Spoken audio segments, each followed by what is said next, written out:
Hey there, welcome to my review of the Hardcore Hardware Australia LFK7. Now, I've been looking at Hardcore Hardware Australia's line of super overbuilt axes, knives, folding knives, pens for bloody years now. Earlier the month, I was browsing and thought, what the hell, I've been doing YouTube for 4 years now, and I'm an Aussie too, so I'll see if they'll help a bloke out and send me a review sample. So I fired off an email, and sure enough, I got this to review. So full disclosure, this is a review of an item I didn't pay for. However, I will, without doubt, be using it hard and still reporting on any flaws or wins or fails that I notice in the process. And don't worry, to keep the universe in balance, I'll do another giveaway of an item of mine of equal value to this to keep the channel fresh and free stuff neutral. So something comes in, something goes out. But it won't be this going out, because spoilers, I love the shit out of this knife. It's awesome. And sorry, that's spoilers for the rest of the review. Anyway, let's get to it. So, because they're top blokes, the LFK7 arrived super soon, and it came in a really well presented package. It comes with all sorts of material about the company and the knife, and it comes with a morale patch if that's your sort of thing. I don't really have anything that I'd put a morale patch on, but it's generally a really well presented and carefully packed bit of gear. The aesthetic that these guys run with is that sort of super confident, super hard use, beast mode, roundhouse kick, tactical headbutt to the face kind of products that'll stand up to the abuses that a soldier might put gear through.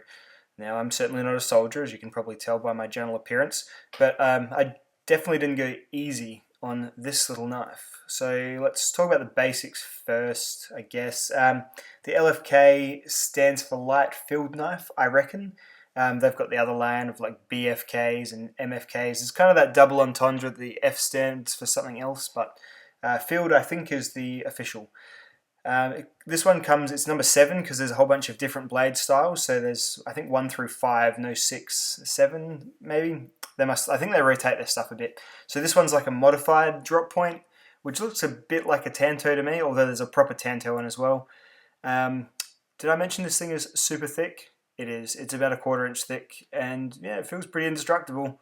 Even the thinnest part is like a thick square bar of steel, which I'd probably happily hitch myself off of in a pitch. It's definitely robust for days.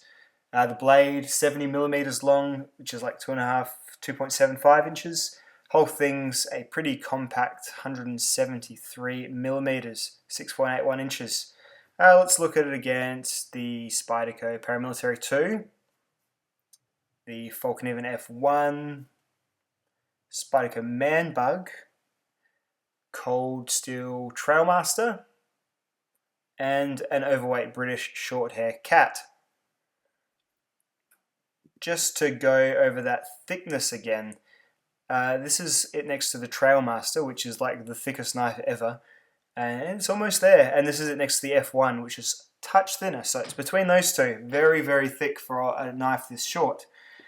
Now, I debated whether to do a wins and fails review, but then I was looking, and it's kind of like that Cold Steel XL Voyager. The win or the fail is if this knife is for you or not. I mean, look at it. It's not your standard Falcon F1, is it? It's got a clear-cut, soldiery, combat-y sort of focus, and it's probably a bit polarizing, as well as the thickness make it a bit more of a hard-use tool that probably isn't going to completely excel at all the finery and stuff, at least not this blade shape. So I'm going to do the review for those who are interested in the knife having already seen it, and if you like this style of knife or not. So for those people, the good news is this knife is super durable, super well thought out, and really comfortable in hand too. It may not look it, but it is. The fact there's all sorts of other blade styles out there means that if this isn't the one that speaks to you, there will be one for you, probably. This is the site here. Just browse through it. You see it's just lots of different types of tips, and this is some giant bloody knives and their folding knife, and they've got a few pretty cool tomahawks and stuff. Lots of cool stuff there. All pretty, you get what you pay for, I guess. It's all made out of D2 and S30V and stuff, so yeah, maybe have a browse if this kind of aesthetic matches you. So this model here is kind of the one about tip durability, heavy prying, sort of forcing through materials. It's a decent slash cutter, but another blade style may cut hanging rope, for instance, as you can see here. It might cut it a little bit better than this one. This one sort of took a couple of goes, just it's a straight edge. You need a nice bit of belly or recurve or something, This cuts boxes just fine despite its thickness. You know, you push it through the box is going to lose. I drove the knife into some pine pretty much with the intention of doing like the worst batoning ever, getting it stuck, having to like pry the knife, warp the wood around it, just stress, twist, all that sort of crap. And I was successful in making a right cock of myself, battening. The knife held true, of course, because it's super thick and strong. The ceramic coating, it holds up pretty well. And it appears the D2 is heat treated well. 58 to 60 is the Rockwell, so it didn't do a Boca Vox and shatter into 4 pieces the first time I struck it. So good call, good play. I use the blade to shave some wood, and while it's possible, it does it, of course. Hollow grind, plain edge, probably about as fine as you can make a thick piece of steel like this. I wouldn't be using this as my main bushcraft knife. It'll do the job in a pinch though. But you're not always in a pinch, you're usually going out for leisure. I didn't use the pommel, but because I just don't have a use for these sort of combat-y pommels, but I imagine it is fairly capable at non-lethally poking people in those unfortunate situations where you have to use a knife in combat, which I avoid. I make it my business to avoid. Like the rest of the knife, the pommel's super strong, and I can't foresee it breaking, and I certainly wouldn't want it driven into the bridge of my nose, that's for sure. I then, because I'm an idiot, I had made a tactical Vegemite sandwich because I always need to bring the tone down a bit, and also to celebrate Australia. So the spade-like blade actually did fine. It spreads well enough. It's did the butter and did the Vegemite, didn't make a mess of things. But I was so high on being tactical and awesome that I overdid it when I was cutting into triangles, and you can see what happened. Throughout the testing, G10 handles, they fit the fist pretty well. You wrap a good old fist around it, you got a fistful of blade there, backwards, forwards, either way. I'm really glad they've done this type of handle. It sets the knife apart from those slab-handled little neck knives and stuff, which always just feel too narrow, and paracord knives, which I hate. So good choice, good call. Just combines that really well with that exaggerated choil to sort of make the hand kind of wrap around it quite uniquely in other knives that I've used at the very least. With regard to the competition, I've recently had a Spyderco Enough. It's on my work gear at work at the moment. It's kind of a similar knife. It's one of those like shorter blades. Use your core strength to make sort of deep but shallow cuts. It's interesting kind of genre of knife. Yeah, it's probably a little bit better value than the Enough, because the Enough's at $150 for VG10 and FR, and this is G10 and D2. And it's finished in Australia. It's made, they say, in other first world.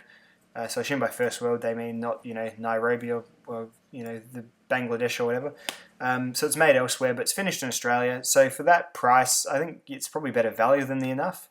Does just as good at cutting as these little thick, short knives are going to do. The Sheath, I haven't covered the Sheath. We always need to talk about the Sheath. It's really well fitting. It's Kydex, positive pinch. Not going to shake the knife out or anything crazy like that. It comes with one of those Blade Tech locks, which has the 2-stage opening method. They're good locks. They fit all kinds of belts. I think you can remove the little squares and stuff and make it narrower or wider for whatever kind of belt you need. So really cool and just good for the price. You don't usually get an awesome sheath with a knife under $200. So yeah. Overall, if you look at this knife and you think, yeah, that suits me, that's me to a T, then I can confirm for you that it is good news. It's well made, comfortable, pretty well thought out, and definitely hardcore. So this is $155 from Hardcore Hardware's site. You can get it elsewhere though. And I would definitely suggest trying it out if you want something, just to dick around with, to have in like an emergency kit to keep in your car, like a good car knife.